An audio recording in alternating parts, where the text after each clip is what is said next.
Hello, this is David Rovix with another episode of Discussions with David, a live stream broadcast I've been doing every Wednesday, Thursday, and Friday during the pandemic, as long as I can't travel and play music for a living anymore. I'm also broadcasting on Mondays and Tuesdays. Mondays, I host Pandemic Open Mic Mondays, which anyone with a song, poem, or rant is encouraged to sign up for at davidrovix.com/POMM. Tuesdays, I host Fifth Estate Live, produced by Peter Werby. All of these live stream broadcasts start at 10 a.m. Pacific, noon Central, 1 p.m. Eastern, 6 p.m. GMT every weekday, and you can find them both live and in archived form on the Facebook pages of Popular Resistance, KBOO Community Radio, and my own Facebook pages and channels on YouTube, Periscope, Twitch, VK, and LinkedIn. If you go to davidrovix.com or search on any podcasting platform for the podcast This Week with David Rovix, you can also find these programs in audio form soon after they are broadcast live. Another place you can find the broadcasts, along with lots of free content, as well as content reserved only for patrons, such as my 16-part audio memoir, is at patreon.com/davidrovix. That's also where you can support my various musical and non-musical efforts at Popular Education. Today's guest, unlike most of the guests I've had on this show, probably requires little introduction, given who is tuned in to the show. Medea Benjamin has been arrested in and deported from more countries than all but the most well-traveled tourists have managed to visit. Co-founder of Global Exchange, Code Pink, and a wide variety of other organizations, author of many books and articles lately advocating for not only defunding the police, but defunding the military as well, and giving the Nobel Peace Prize to the medical workers of Cuba for their great work around the world in the fight against COVID-19 and for their many decades of massive work on behalf of the regular people of the world who need medical care. Medea Benjamin, welcome to my little live stream show. Well, it seems like you built quite an empire, David, and it's great to be on with you. I've loved your music for many, many years and recall fondly the many events that we've been together at, and it's great to be with you in this venue. Yeah, many different events, and which leads me to my first question, because you've not only been at and involved with organizing and attending many different events that I've been at, but also a hell of a lot of others that I have not been at, and for the past 50 years or so. And I'm just, I mean, I know this is a massive question to begin with, and we got an hour to work on it, but you've seen a lot of historical moments in the history of the past 50 years on this planet. And I just wonder how would you assess the one we're in right now? I know it's a huge question, but just let's start chopping at that one. Can we? Wow. Well, I grew up in the 60s, and so I was part of a historic movement that was both an anti-war movement, a women's movement, a liberation movement, and a movement to reassess what your values are, how you want to live your life. It was the Black Panthers time. It was just quite an amazing time to grow up. And so that as my sort of, shining star, of course, the world didn't turn out the way that we wanted to, but it was such a time to rethink the most basic things about life on this planet. In some ways, this is a kind of a moment, but with so much other negativity in it that we physically can't get together. I'm looking at what's happening in Seattle of creating this cop-free zone and thinking, wow, if it were not the time of coronavirus, we would probably be setting these up all over the country. And people would be out on the streets, not just for a couple of hours of a protest, but like they're doing in Seattle.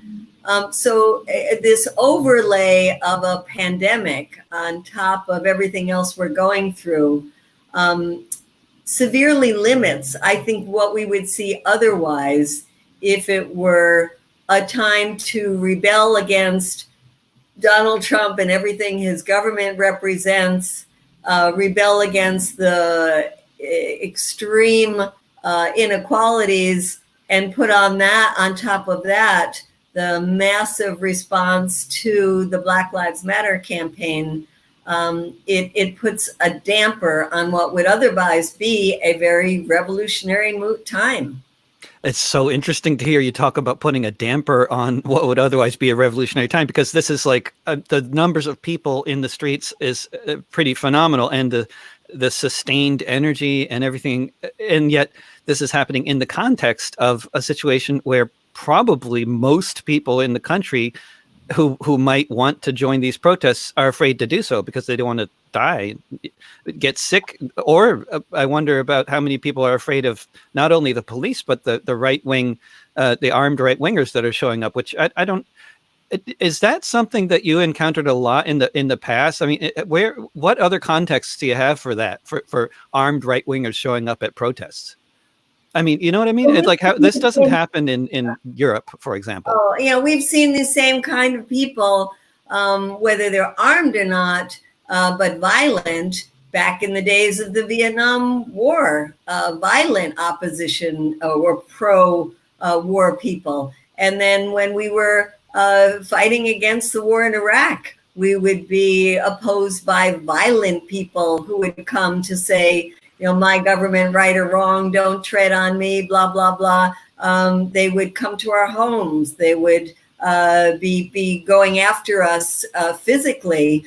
I see this in the work that I've done on Latin America and happening right now. The violent anti-Castro Cubans, the violent anti-Chavez/Maduro Venezuelans. We did we occupied the Venezuelan embassy to say it belongs to the Venezuelan government, and we were physically attacked every single day in the presence of all kinds of U.S. DC police who wouldn't do a thing to protect us. So this element of right-wing violent people has been a constant throughout the work that I have done, and certainly it exists today. I was reading something about how many of the people that are sort of at least involved in right-wing militias that have been showing up at protests are ex-military and ex-police officers themselves. And I wasn't quite sure what to think of that, because it always seemed to me, and I've heard many other people say this before, that the relative lack of a well-organized right wing in the U.S. compared to some European countries is down to people can just join the police force if they want to be racist thugs. Then, whereas in other countries you see thousands of right wingers marching in the streets, although that's also happened here in some recent years, huh? Yeah, and you see the recent shooting of police was done by people who were in the military, and you see a lot of the domestic violence that gets to the point of killing a partner is done by people who were in the military, and you see a lot of the domestic terrorism being done by people who were in the military, and you see a lot of the police who are the most violent police are people who were trained in the military. I mean, let's look at the fact that a lot of the local police give preference to people who were in the military. And these are people who were taught that it's good to kill people, and they were trained to kill people, and then they're put out on our streets and given guns. We did a lot as Code Pink in organizing with mothers whose children were killed by the police, and brought them to DC to meet with the Justice Department and members of Congress. And I remember one gathering that we had where I asked, how many of you know if the police who killed your son or daughter was in the military? And a majority of them raised their hands. So it is another example of how the wars abroad come back to haunt us here at home. When I don't know if you or it was somebody else in Code Pink or who came up with the slogan "Defund the Military," but like as a songwriter, I got to say it's brilliant, and it's also like it seems so obvious, but But I don't know. A lot of times these things are not necessarily obvious, and I'm just wondering. Like, I mean, once you come up with it, it seems obvious. Defund the police, defund the military makes perfect sense. Domestic, abroad, it's the same basic sort of power structure, and yet it's not being talked about. But in the mainstream, although defunding the police is being talked about, which is quite a shocking thing to hear, mainstream journalists talking about. But can you just? How did you? I know it's a connection you've made for a long, long time, but in terms of that particular slogan, where did that come from? Did you just come up with it? Well, yeah, it's just so obvious. Defund the police, defund the military. But we've been working to defund the military for many, many years, totally unsuccessfully. And it's interesting that, we in the peace movement have for years been unable to build a new level of that movement, get people back out on the streets like we were able to in the beginning of the Iraq War, get a new generation involved in the anti-war work. And there's many reasons for that, which we can talk about. But to recognize that there is we have public opinion on our side, and among the movements that are leading the way in terms of the Black Lives Matter, the movement for Black Lives, the Poor People's Campaign, they all connect to the militarism overseas and are totally with us in terms of defunding the military. And in fact, just 2 days ago, we finally, after pushing this and having the Poor People's Campaign making this one of the key pillars of their campaign, got a piece of legislation introduced in Congress that wasn't let's trim the military a little bit here and a little bit there. It was a full-on cut the military by half, take $350 billion out of the military. And it was introduced by Barbara Lee, who has been consistently calling for an end to U.S. wars abroad, the head of the Progressive Caucus, Pramila Jayapal, and by AOC, the most popular congresswoman among the left. So it's very exciting that we now have a vehicle that we can use to talk about defunding the military. Yeah, absolutely.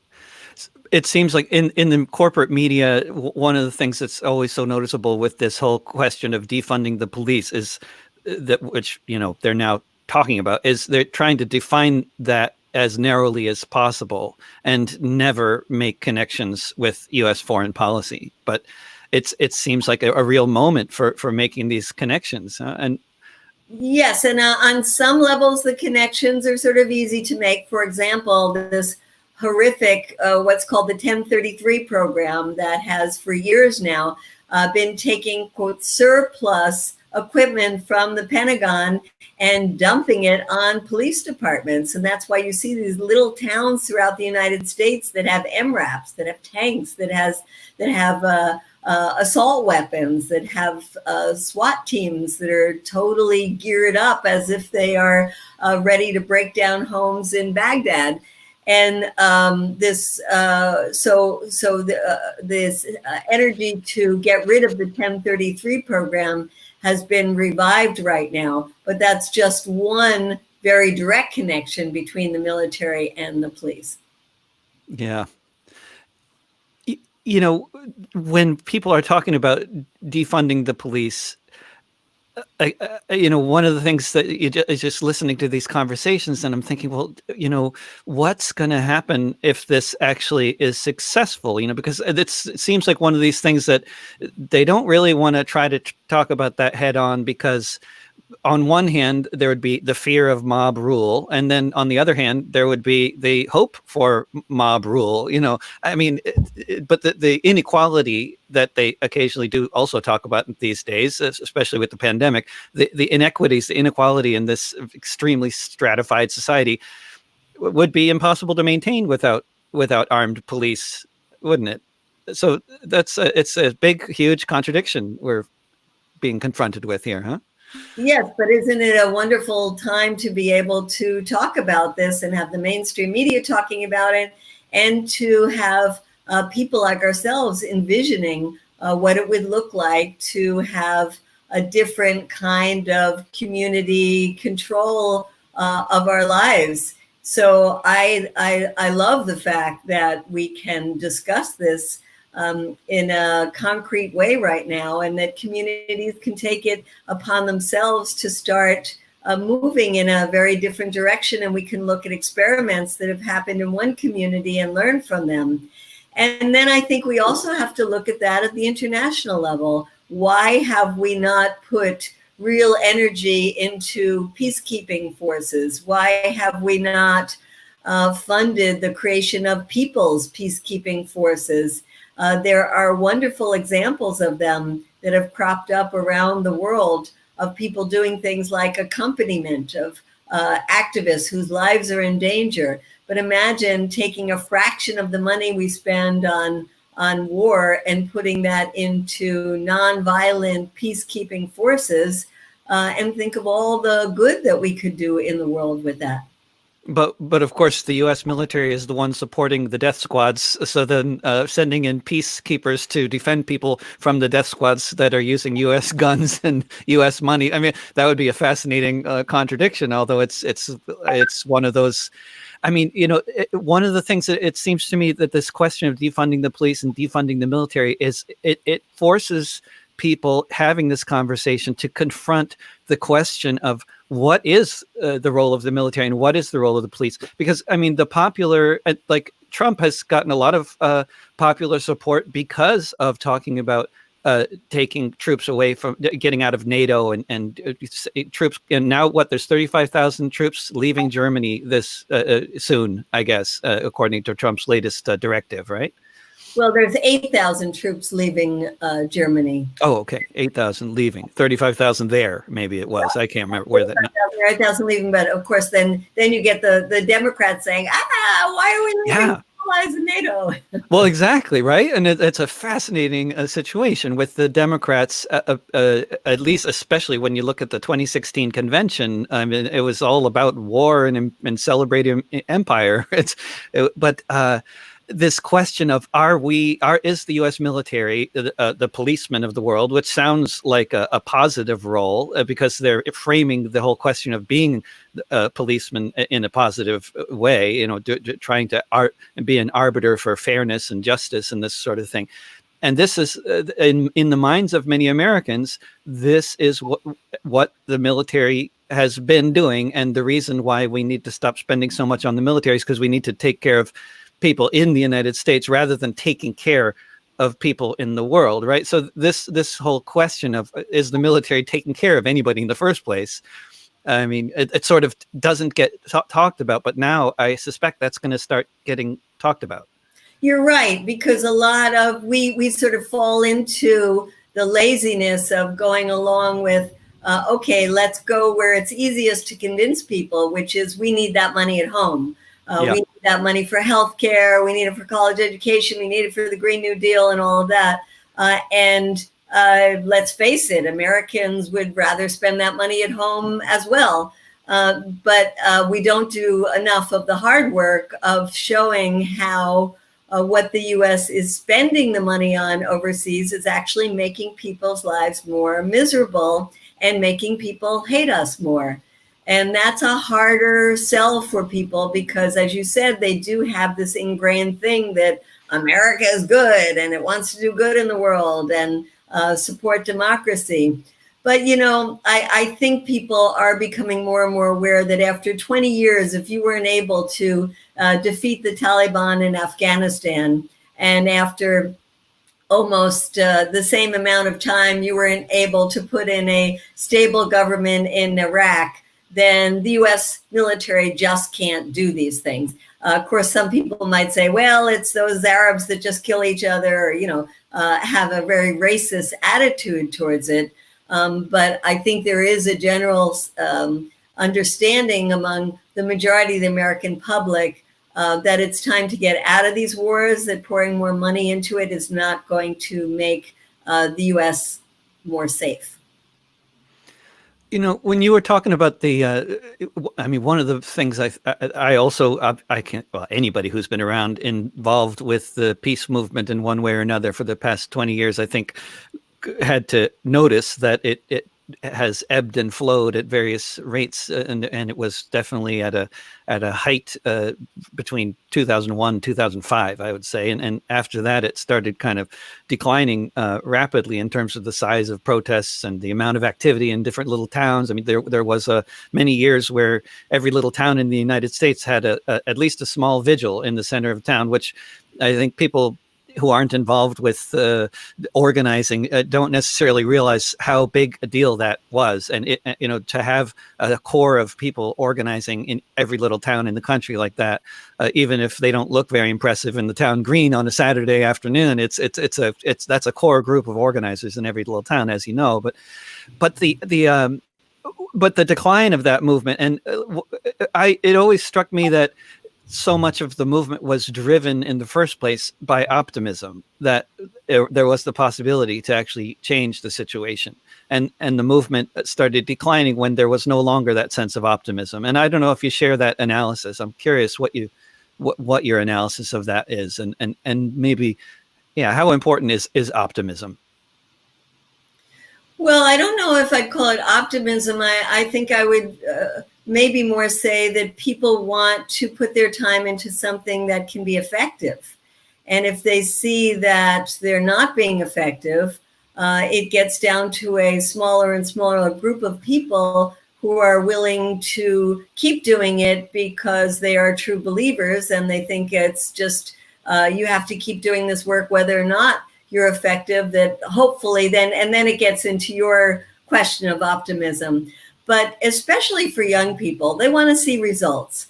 And if you keep going out to an anti-war protest and the wars just keep raging on, why not put your energy into something where you can get your high school to change the way that change to stop serving meat in the cafeteria, or your university to use a cleaner fleet of cars, or to stop using paper bags, all kinds of things where you could say, yes, victory, we did something. It's much, much harder when you're dealing with this huge issue of the war. But David, let's also not forget that a lot of the people who came out to those huge demonstrations around Iraq were Democrats, right? Right. And when Obama got elected, they did not want to keep demonstrating against a Democrat. And there's a guy, Michael Heaney, who's done studies of the anti-war movement and said that the majority of people there were Democrats, and they were coming out against a Bush administration, and they were assuming that Obama would take us out of these wars. They didn't want to protest a Black president. And that was a major reason why people stopped coming out. And then for young people, if you're born after 9/11 and your country has always been at war, why are you going to protest something that was kind of in the background there? It's kind of a low-level infection that you have learned to live with.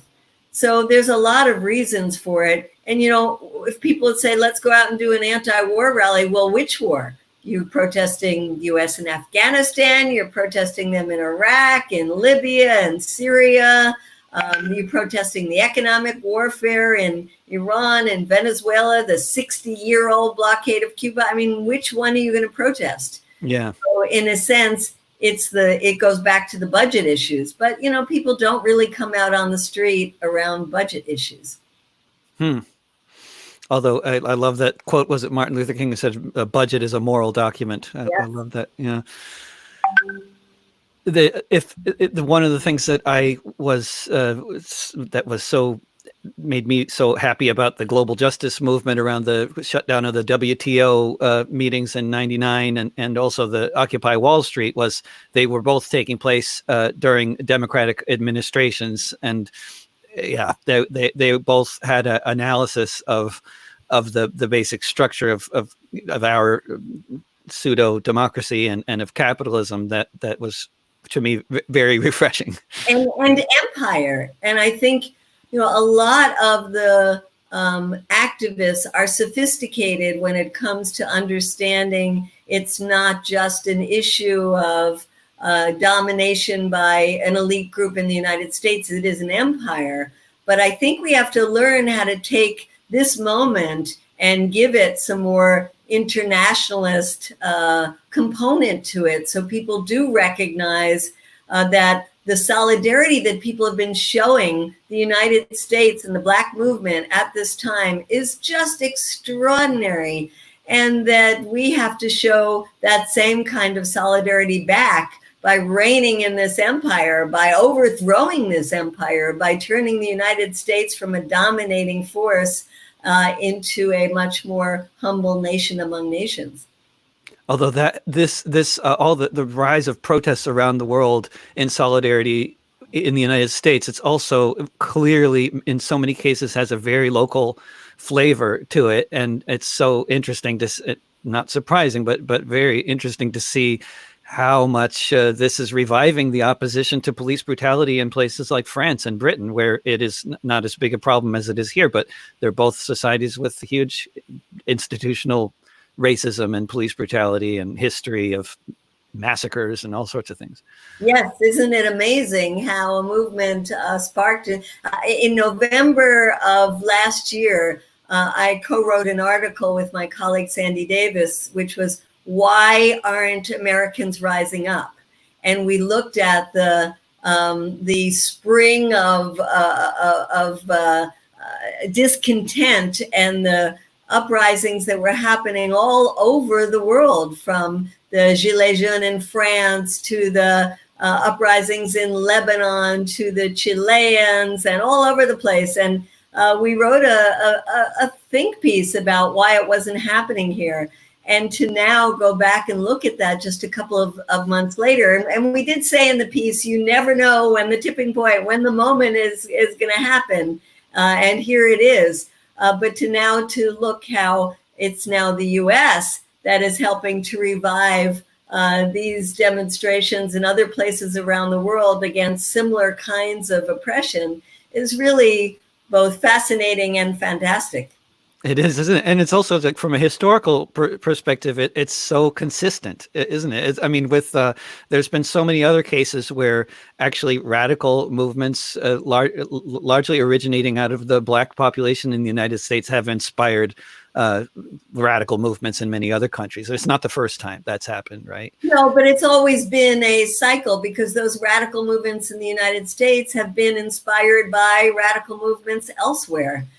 Whether it was the liberation movements in Africa, the anti-apartheid movement in South Africa, the uprisings in many other countries have been, I mean, let's go back to the French Revolution, they have been inspirational here as well. So it is a cycle of learning from each other and being inspired by movements overseas, at home, the cycle continues. Yeah. Yesterday on NPR, I was listening to Senator Chris Murphy in Connecticut, and he was talking about basically, I mean, it was just one of the most tone-deaf things I could imagine a politician saying, the way he was talking. But he was basically saying this moment in American democracy, these protests can be the moment to sort of rectify things with the problems we have in society and show the world how great American democracy can be. And it's as if he's living in a country where it wasn't democratically run cities with democratic mayors who appointed their police chiefs who are, spraying all the tear gas and the rubber bullets on people. I mean, these are overwhelmingly cities run by the Democratic Party, and yet they're trying to make political capital out of this. I just wonder what you think of that. Yes, and it's very hard for people in office like Chris Murphy to say it like it is, because he's very much part of the establishment, and he's one of the better ones. He's one of the more liberal Democrats. He's one of our champions when it comes to trying to stop the U.S. from the terrible support of the Saudi regime, for example. But they don't want to recognize not only what you said about the Democratic establishment here in the United States, but looking overseas again, It was under the Obama administration that the very sales to Saudi Arabia that Chris Murphy is now fighting against were first cemented under Obama, who sold billions of dollars of U.S. weapons to the Saudis. And when we look at a place like Israel and Palestine, it was under the Obama administration that there was a massive increase in U.S. money going to the Israeli government, even though it looks like now the Trump administration is so much more connected to the Israeli right. But the Democratic establishment, both at home and abroad, has kept this unjust system going, and it's a time to really look more closely at that. When one of these things, I don't know if I'm wearing this point out here, but it seems like one of these things that will keep on coming up more and more with this whole question of defunding the police, defunding the military, the transformation of the society, racism, etc., is the question of patriotism and what does that mean? And because it seems like there's a bipartisan consensus in the Congress, they're all a bunch of patriotic Americans, right? They all believe in their country, they believe in founding fathers and patriotism, and most of them would say that, I think. If some wouldn't, but most of them would embrace all those concepts. And whether because they know about those things much or because they just know it's the right thing to say, or I wonder how do you communicate around this question with people who are wondering, well, is this protesting patriotic, or how do we relate to this question? Well, it sounds like some of David Rovick's songs that teach people about what the United States is really all about. I love this movement now for really talking about genocide of Native Americans, talking about slavery, trying to get people to understand that this is this kind of racism was what this nation is founded on. And that does really jar with people's sense of patriotism. Look at all this uproar about the national anthem and taking the knee and this kind of thing. I think it's shaking a lot of people to their core right now to be confronted with the question of what is this country all about? What has it been organizing to protect? And so I don't know, David. I mean, you're somebody who has really taken this issue on in a cultural way. So I guess I turn the question back at you. It's a big question for a lot of people, and it's especially a big question for a lot of white people, I think, particularly, and it's been one of those, at least on much of the left, it seems to be one of those real divisive, one of many real divisive questions of whether and going back many hundreds of years, right? This question of are we the loyal opposition, or are we just totally disloyal, or what kind of opposition are we? Because I mean, this was a country founded by a pro-slavery rebellion, so it's yeah. And also when we are envisioning different worlds right now and talking about how can we protect our communities without police, how can we stop being the bully in the world, it's also a nice time to envision what would a world look like without borders. And many of us have felt that we are global citizens and that borders are just a construct that has been used for all kinds of repressive purposes. So I have never felt myself as a patriot. I've always felt that flags are divisive and that we should be really working towards a world without borders. Yeah. Sounds like somebody who might have founded an organization called Global Exchange. We are talking with Medea Benjamin on Discussions with David, which you can hear live at 10 a.m. Pacific, noon Central, 1 p.m. Eastern, 6 p.m. GMT, Wednesday through Friday every week, along with other broadcasts I host at the same time on Mondays and Tuesdays. All of these broadcasts go out live on the Facebook pages of Popular Resistance, KBOO Community Radio, and elsewhere. And there are archived on my YouTube channel at youtube.com/drovix, on Patreon at patreon.com/davidrovix, and in podcast form if you look for This Week with David Rovix on any podcasting platform. Medea Benjamin, do you think there's going to be an election in November? I know it's quite early to predict, but it's not even early. I mean, it's around the corner, and it is so scary to think that, again, it's this overlay of a pandemic that makes it so hard to do the kind of organizing meetings that we should be doing to be getting ready for this. And so much of the thought about it is now happening in different groups online. To think that we're not going to have conventions where we can go to and be planning this kind of thing. So I find it all very scary. Also, recognizing that Biden, basically for staying out of the limelight and being as quiet as possible, is ahead of Trump, and that these protests actually have been good in terms of reducing the support for Trump, because he's been so terrible in his reaction to them, as he has been in the reaction to the pandemic. And so Biden is ahead now. And to think, what is Trump going to do to really reverse this? Well, he's not beneath doing an October surprise and perhaps invading Iran, perhaps invading Venezuela, to take the attention away from his disastrous management here at home and to try to give himself a bump in the polls. So I'm particularly concerned about that kind of thing. Yeah.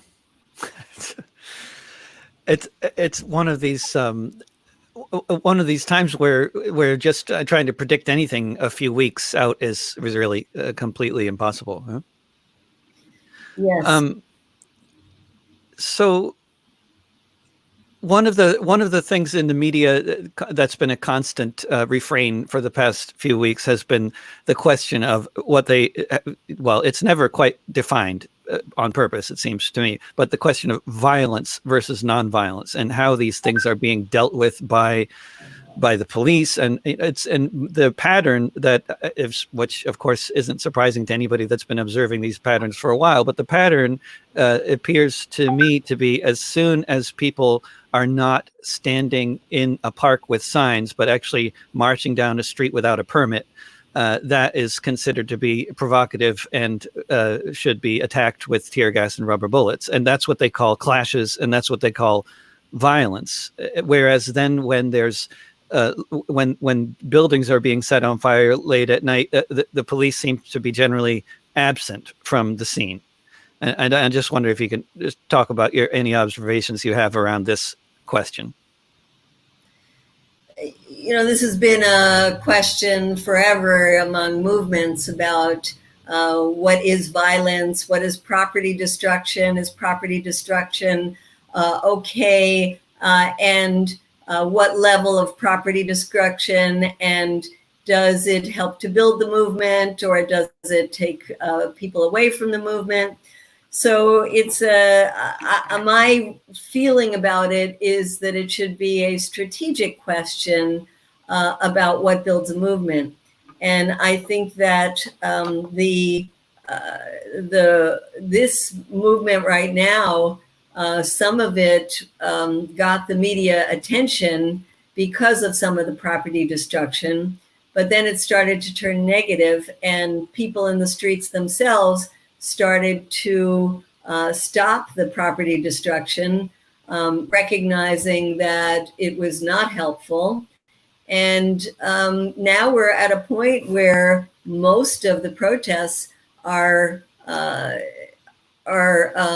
managed by the groups themselves, that there are monitors in every protest that I have been to that make sure that people don't smash windows and don't go in and loot stores, but that doing things like walking out onto the freeways is totally fine.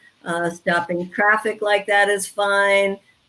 Doing artistic creations in the streets, like was done actually by the city first in Washington, D.C., with the massive painting of Black Lives Quite something. Matter, and then the movement adding defund the police to it. But now seeing that kind of thing happening spontaneously in cities is great. So I think the movement has actually managed to stop the really negative part of property destruction, but use creative forms of beautification of property, let's say, as part of the movement. And it's been an interesting flow, the way things have happened. But I think we've gotten to the point where it's actually in a kind of equilibrium. I think if a lot of people had not seen the footage of the Minneapolis police puncturing the tires of cars on the street, people wouldn't believe the police do that, right? But wasn't that, what did you think when you saw that? It was amazing. In the daylight. Absolutely amazing to catch them. And, I think looking at, so all the creative energies that have come out of these protests now in beautiful ways has gotten a lot more attention, and is the direction that I see these protests going in. You've been involved since, I guess, I don't know if this predates COVID-19, because of course the Cuban doctors and nurses have been traveling around the world for decades doing amazing work. But since COVID-19 hit, there's been a campaign to give the medical workers of Cuba the Nobel. And I wonder how did that get started, and how's that campaign going? Well, it's fantastic. In the midst of a lot of sadness with COVID-19 and the economic fallout from that, and people being depressed and many people being in their homes, it's been so exciting to work on something positive. I personally have a lot of history with this, because when I was a young woman working in small villages in Africa in the late 1970s, I came across Cubans working in those small villages, and I was just overwhelmed by their dedication, by their love for the people, by their selflessness. They were getting paid almost nothing. They were living so modestly, and they were taking care of people who had never seen a doctor before. So this has been part of the Cuban Revolution since it started. But in 2005, there was a new brigade that was created to actually respond to emergencies, to earthquakes, to mudslides, to pandemics and hurricanes. And this is called the Henry Reeve Brigade. And interestingly, you should do a song on this, because he was an American who went to join the Cubans to fight against the Spanish in the late 1800s. Did you know that, David? I did not know that, but I noticed it was named after an American, and I was wondering who that was. But that's also something you find when you go to Cuba. There's also various streets named after left-wingers from the U.S. and other countries. There's a statue of John Lennon and all kinds of things that people might not expect.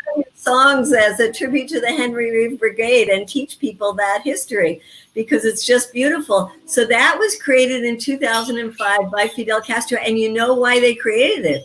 It's another amazing story. To offer support to the victims of Katrina, which was turned down by the Bush administration. But because this emergency response brigade was created, they then sent it to Pakistan after a terrible earthquake there. And then in the same year, 2005, sent it to Guatemala after a devastating hurricane. And ever since then, this Henry Reeve Brigade has been the first responders that have been going all over the world. They're known for what they did in Haiti after the earthquake in 2010 and stayed through the terrible cholera epidemic.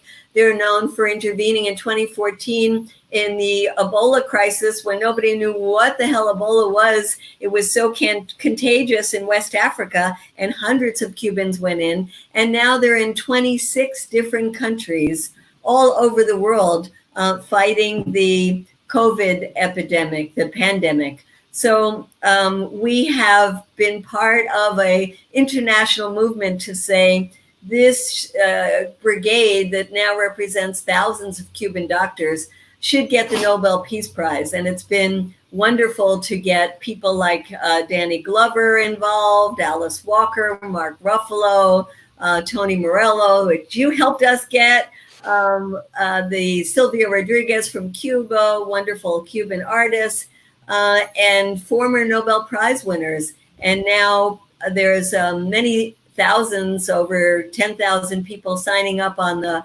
website called cubannobel.org. And your viewers can go there and sign up to be part of this campaign. And one of the most important things in this campaign, David, is to counter the atrocious policies of the American government towards Cuba, not only around the blockade that's been going on for decades, but particularly to try to sabotage this beautiful example of international solidarity that Noam Chomsky has said is the only country that has shown this kind of international solidarity during this crisis. You know, and speaking of international solidarity too, it occurs to me, like one of the things you wrote about recently also had to do with the U.S. bipartisan hostility to Iran, and it also seems to me that for whatever pros and cons of the Iranian government, there'd be a hell of a lot more suffering in the world if not for Iranian foreign policy, which is helping to keep a lot of people alive, along with the Cuban doctors, in terms of like the rebuilding of Lebanon after Israel bombed it once again in 2006. That was largely Iranian funds, I believe. But can you talk about this hostility to Iran and where Iran figures in all of this global geopolitics? I mean, you've also mentioned many times about how Saudi Arabia has such a horrible record on human rights, and yet it's a beloved country by both the Democratic and Republican leadership in the U.S. And Iran is reviled, whereas their policies don't nearly. Yet they don't compare to Saudi policies in terms of how destructive and what Saudi Arabia has done to Yemen, et cetera, et cetera. Like, give us a few thoughts on Iran, would you? Well, we have to recognize that the U.S. involvement in Iran before the revolution has always been terribly destructive to the Iranian people, including overthrowing their democratically elected leader in 1953. And so the Islamic Revolution that came in 79 was really a consequence of that. And while you and I might not like the idea of living under a theocracy, that was the result of U.S. interventions. And we have a lot of friends in Iran who would like to transform their country into something more secular, but they say, leave it to us. And everything that the U.S. is doing is making it harder and strengthening the hardliners there. And so now, with the U.S. policy of these brutal sanctions, the Iranian people, over 80 million of them, a very sophisticated, well-educated population, are really suffering. The American people have no idea what we're doing to the ordinary Iranian people, and they've bought into this myth that you said, that Iran is the #1 state sponsor of terror in the world, which is not true. I think we could say maybe Saudi Arabia, maybe Israel, maybe the United States. There's other countries we could put in that category. But because the U.S. has been catering to the wishes of Saudi Arabia and Israel, that the U.S. has this horrific policy towards Iran. And the Iranians over 40 years have not given in to U.S. aggression.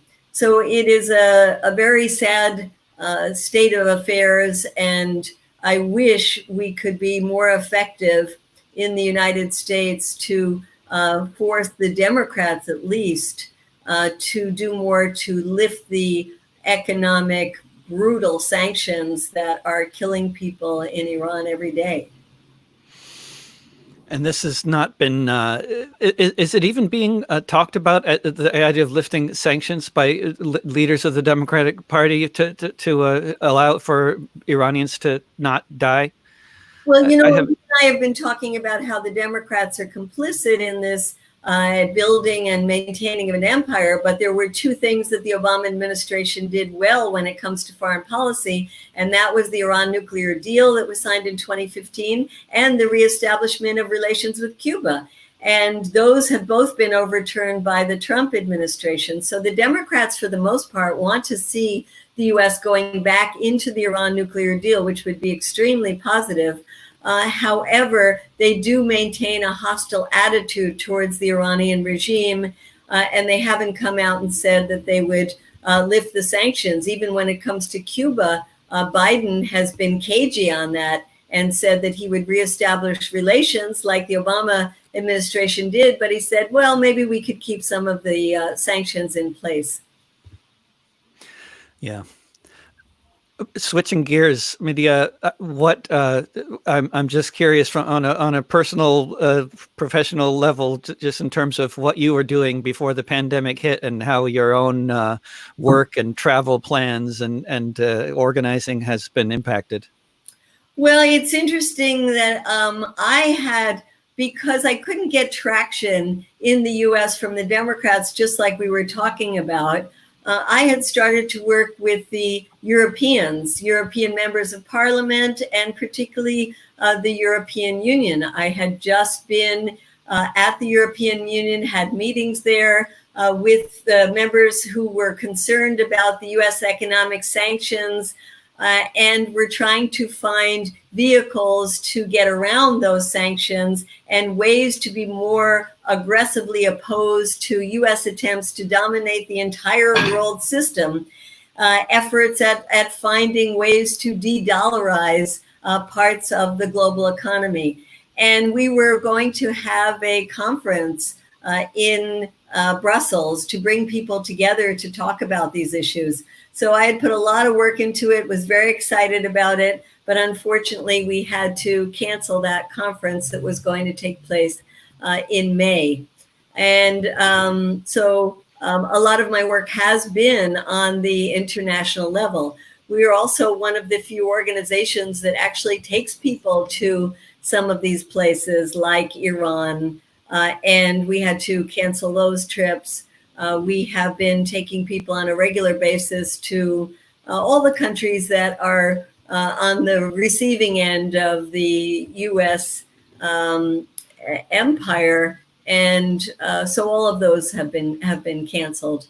I do think, though, that one of the programs that we had, which was to find ways to divest from the war machine, has actually been given a greater impetus now during this time. So kind of shifted focus a bit. This question of de-dollarizing the global economy is so fascinating because I mean there are certain things, as I'm not an economist, but as I understand it, the ability for the U.S. to print money is kind of unique in the world in terms of like it having the world's reserve currency. And then when you consider how many countries the U.S. has sanctions on, it's kind of amazing. And of course, our $25 trillion debt and other things, it's kind of amazing that this is still the world's reserve currency. But there's been a lot of countries that have been trying to organize around that, right? And create an alternative system of trying to get around these sanctions. I don't know. Is that, have you been involved with that? Is that related to these efforts? Oh, absolutely. And into that equation, we have to talk about China, because China is a huge economy. China's relationships around the world have been very different from the U.S. relationships, where it's one of domination and oftentimes the military. We're the only country in the world that has a massive number of U.S. military bases in other people's countries. And in the meantime, China has an economic relationship with places around the world. So the Chinese have, in some instances, already been getting around the United States in a kind of barter system that it does with countries in different parts of the world. But the Chinese have certainly been looking at how they can form an alternative to the dollar. And when we see how the U.S. sanctions are not only saying to U.S. companies, you can't trade with Iran, you can't trade with Venezuela, you can't trade with Cuba, you can't trade with Syria, on and on. The U.S. is also saying, because of its dominant, overwhelmingly dominant position in international finance, is saying to the rest of the world, you can't trade with them. And the Chinese have been hurt by that. The Indians have been hurt by that. The Brazilians, the U.S. allies have been hurt by that. So there is much more of an attempt right now to create other kinds of entities that could be an alternative to the dollar. And I think in the coming years, we're going to see that coming to fruition, because the U.S. has just way overstepped its bounds in terms of forcing its political will through the use of the dollar. And then if China were successful in such an effort, then that would be kind of scary in terms of if Trump were in power, especially in terms of what the consequences might be. Because I mean, I imagine this could have a devastating impact on U.S. economic influence in the world if an alternative currency existed. Well, yes. And I think when we want to look at the kind of world we want to live in, we don't want to go from one that is a U.S. empire to one that is a Chinese empire either. What we want to work towards is that there are different trading blocks, that there are groups that are created like the Venezuelans tried to do under Chavez when the price of the oil was high and they had plenty of money, and they created something called ALBA, which is an economic grouping of countries that wanted to be showing progressive models that took care of their people. And that was a great example. It still exists, but it doesn't have the resources that it had before. And even during the time of ALBA, one of the things that Chavez did was make connections in poor communities in the United States and provide low-cost heating oil to those communities. And that is, the kind of thing that would be wonderful to see alternatives to the dollar being used in ways that were promoting these kinds of economic exchanges that were based on how do we better people's lives, not how do we make more profits for our corporate shareholders. Yeah. I actually heard, I think Mike Pompeo just recently was giving a speech, and it was so shocking to hear because it was so opposite of reality, but that they like to turn things on their head. But they were talking about how Chinese loans to Africa had all these terrible onerous strings attached, which is actually generally so much less the case, or even not the case in many oftentimes, compared to IMF loans and World Bank loans, which are loaded with strings attached. Right? That's they're designed to totally reorient economies and force privatization of major pieces of the commons, whether it's things like water or electricity or the internet, ways that and tamp down on all attempts to create more wealth among the community. So yes, the neoliberal paradigm that has been forced on countries that need the money and so went to the IMF and the World Bank are the epitome of what it means to have strings attached. Yeah. Well, Medea, it's been a real pleasure talking to you. Thanks so much for joining me for the hour. Well, thank you. And I hope some of your viewers will come and join us at codepink.org or go to Cuba Nobel to join in a very positive campaign. And we can work together to transform the United States from an evil empire into a kind nation among a community of global citizens. Yes, indeed. Excellent plan. Take care, Medea. Good talking to you. Bye-bye, David. Bye-bye. And thanks everyone for tuning into this conversation with Medea Benjamin. You can find this and other discussions with David in archived form in various locations, such as the Discussions with David playlist on youtube.com/drovics, at patreon.com/davidrovics, at soundcloud.com/davidrovics, and on any podcasting platform if you search for the podcast This Week with David Rovics. I have a new album out on Bandcamp, which you can stream for free, called Notes from a Failed State. The music, the live stream broadcasts, and the podcasts are all free, but if you want to support my journalistic and musical efforts, plus have access to some exclusive offerings just for patrons, please join my community-supported art program, or CSA, at davidrovics.com/subscribe or patreon.com/davidrovics. Artists for Rent Control is now set up to start organizing an emergency eviction response team. Please go to artistsforrentcontrol.org and sign up. Tomorrow, please tune in for a discussion with Portland, Oregon-based hip-hop artist and so much more, Mike Crenshaw. Hope to see you again soon here in the Matrix and out on the streets. Don't pay the rent, and don't be afraid of your neighbors. Mutual aid will get us through. Bye for now.